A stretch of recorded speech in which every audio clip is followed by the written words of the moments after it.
మీకు మాట చెప్పనండి, బైబిల్ రాకండి క్రైస్తవ్యం చాలా సంగతులు అర్థం చేసుకోలేకపోయింది. అసలు భూమి మీద పరిశుద్ధుడు, పరిశుద్ధత, దీనికి అర్థం చెప్పండి. పరిశుద్ధుడు అంటే ఎవరు? చాలా మందికి తెలియక మన క్రైస్తవ్యంలో పరిశుద్ధులుగా నేను కనబడాలంటే డ్రెస్ మార్చారు. బాప్తిసం తీసుకున్న తర్వాత ఏ డ్రెస్ వేశారు? వైట్ డ్రెస్ వేశారు. చూసారా? తెల్ల ప్యాంటు, నెక్స్ట్ తెల్ల షర్ట్. ఇంకా విచిత్రం, స్పెట్స్ వాడితే వైట్ స్పెట్స్ అట. పెన్న కూడా తెల్ల పెన్నే. వేసవకాలం గుడికి వచ్చేటప్పుడు వైట్ క్యాప్, అంటే టాప్ టు బాటం వైట్ కనపడితే నేను ఇప్పుడు ఎవరిని? వైట్ బట్టలేస్తే పరిశుద్ధుడువా? ఆ బట్టలు తొడిగిన ఆ శరీరంతో దేవుడు పని చేస్తే పరిశుద్ధుడివా? సరే, అలా మిస్ చేసిందో లాజిక్ దెయ్యం. బట్టలేస్తే కాదయ్యా, తెల్ల బట్టలేస్తే కాదు నువ్వు పరిశుద్ధుడివి. ఆ దేహంతో దేవుడు పని జరిగిస్తే నువ్వు పరిశుద్ధుడివి. రామపత్రికలో మనం చాలాసార్లు చదువుకుంటాం 12:1 సజీవ యాగముగా మీ శరీరములను ఆయనకు సమర్పించుకున్నాడు అన్నాడా.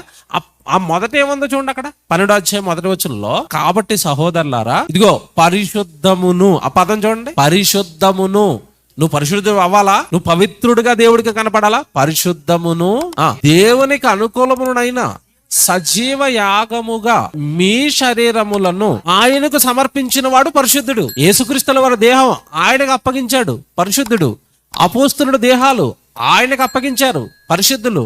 స్టెఫను దేహం ఆయనకు ఉపయోగపడింది, స్టెఫను పరిశుద్ధుడు. యాకోబు తల నరికించుకున్నాడు, ఆయనకు ఉపయోగపడింది ఆ దేహం, కనుక యాకోబు ఎవరు? పరిశుద్ధుడు. ఇప్పుడు చెప్పండి, పరిశుద్ధుడు అంటే ఎవరు బైబిల్ ప్రకారం? ఏ దేహం అయితే దేవుడికి ఉపయోగపడుతుందో, ఏ దేహం అయితే దేవుడి సేవలో ఉంటుందో, ఏ దేహంతో అయితే దేవుడికి మహిమ వస్తుందో వాళ్ళు మాత్రమే బైబిల్ ప్రకారం ఎవరిప్పుడు? పరిశుద్ధులు. ఇప్పుడు మీకు మాట చెప్పనా, పరిశుద్ధులంటే బాప్తిసం తీసుకున్న ఫస్ట్ రోజు అయిపోతారా?